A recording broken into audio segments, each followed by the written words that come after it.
ఇంట్లో ప్రిపేర్ అవ్వండి. మీ పిల్లలకి ఆల్రెడీ చెప్పాను, వాళ్ళు మీకు హెల్ప్ చేస్తారు.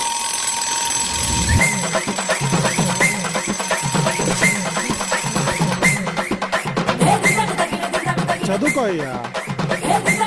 ఈ వంటలకి ఎంత కష్టపడుతుందో అమ్మా. కదండి డాక్టర్ బాబు. టీవీలు చూస్తూ కూర్చుంటే వాళ్ళకి టీఆర్పీలు పెరుగుతాయి, మనకేమో బీపీలు పెరుగుతాయి. వాళ్ళంతా డిగ్రీలు పాస్ అయ్యారు, మీరైనా చెప్పండి ఆంటీ చదువుకోమని. చదువుకోకుండా ఎక్కడ తిరుగుతున్నావు? చదువుతూనే ఉన్నాను నాన్న, చూడు. నేను మీ నాన్న కంబైన్ స్టడీస్ చేస్తున్నామమ్మా. ఏంటి ఆటోలో ఆటలాడుతున్నారా?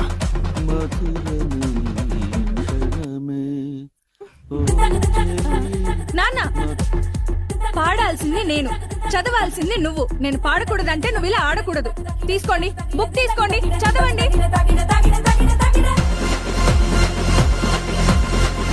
ఏమండి, ఇదే నెమలిక బుక్ లో పెట్టుకోండి, ఖచ్చితంగా పాస్ అవుతారు.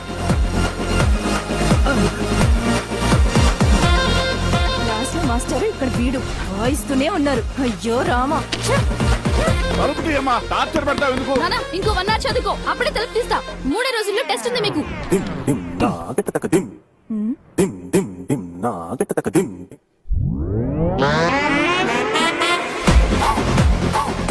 చదువుకోండి. ఈ మ్యాథ్స్ వల్ల మ్యాటర్ దొబ్బు.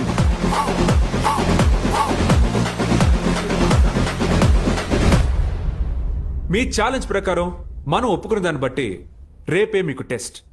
ఆ టెస్ట్ లో మీ యోగ్యత ఏంటో తెలిసిపోతుంది.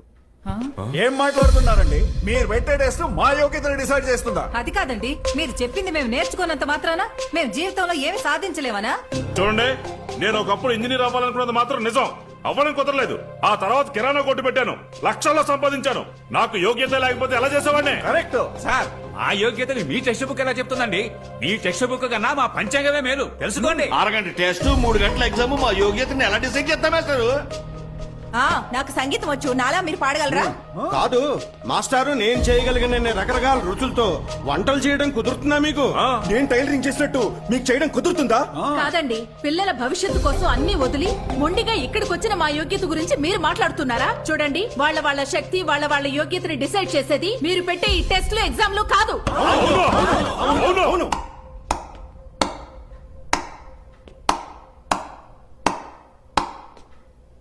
నేను ఏదైతే చెప్పాలనుకున్నానో అదంతా మీరే చెప్పేశారు. మీ పిల్లల్లో మంచి మ్యూజిషియన్స్ ఉన్నారు, వాళ్ళకి మ్యాథ్స్ అవసరం లేదు. మంచి ఆంట్రప్రనర్స్ ఉన్నారు, వాళ్ళకి ఇంగ్లీష్ లిటరేచర్ అస్సలు అవసరం లేదు. మంచి డాన్సర్స్ ఉన్నారు, వాళ్ళకి కెమిస్ట్రీ అవసరం లేదు. మీ పిల్లల్లో అథ్లెట్స్ ఉన్నారు, వాళ్ళకి ఫిజికల్ ఫిట్నెస్ కావాలి, ఫిజిక్స్ కాదు. మార్క్స్ బాగా వస్తే మంచిదే, రాకపోతే మాత్రం వాళ్ళ సెల్ఫ్ కాన్ఫిడెన్స్ ని దూరం చేయకండి, వాళ్ళని జడ్జ్ చేయడం మానేయండి. మీరు నమ్మేది వాళ్ళ కోసం మీరు కంటున్న కలల్ని, నేను నమ్మేది వాళ్ళు కంటున్న కలల్ని. ఎగ్జామ్స్ పేరుతో వాళ్ళు కంటున్న కలల్ని దూరం చేయకండి. మీరు మీ పిల్లలకి వాళ్ళు బాగా పాడతారు, ఆడతారని కోచింగ్ ఇప్పిస్తారు, కానీ 10th క్లాస్కి రాగానే అన్నీ కట్ చేసేస్తారు.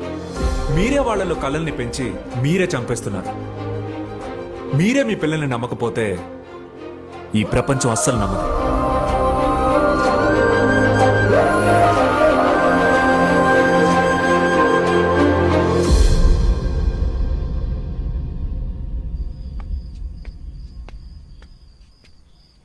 నువ్వేం అవ్వాలనుకుంటున్నావురా? నాన్న డాన్సర్ అవుదాం అనుకుంటున్నాను నాన్న. అవ్వు, నేర్చుకో, బాగా నేర్చుకోరా. కుర్రతనంలో చిరంజీవి డాన్స్ చూశానురా, ఆయనలాగా గొప్ప డాన్సర్ అవ్వాలరా నువ్వు. దీనమ్మ అద్దరిపోవాలి. తిరిగిపోద్ది నాన్న. రే చూడరా, మీటర్ మీద 1 రూపాయి కూడా ఎక్కువ తీసుకోకుండా నిజాయితీగా బతుకుతున్నావు. నీ ప్రాక్టీస్కి ఏం కావాలన్నా అమెజాన్లో బుక్ చేసుకో. మేడం, టైం అయింది, మీరు మీ కూతురిని తీసుకురండి, నేను మిమ్మల్ని తీసుకెళ్తాను. సెక్యూరిటీ కొడుకు సెక్యూరిటీ కాకూడదని నిన్ను చదివించాను. ఏం పర్వాలేదు నాన్న, నీకేం కావాలన్నా అదే అవ్వు. నీ ఆఫీస్కి వచ్చి నేను సెక్యూరిటీ డ్యూటీ చేస్తాను. రారా బుజ్జి.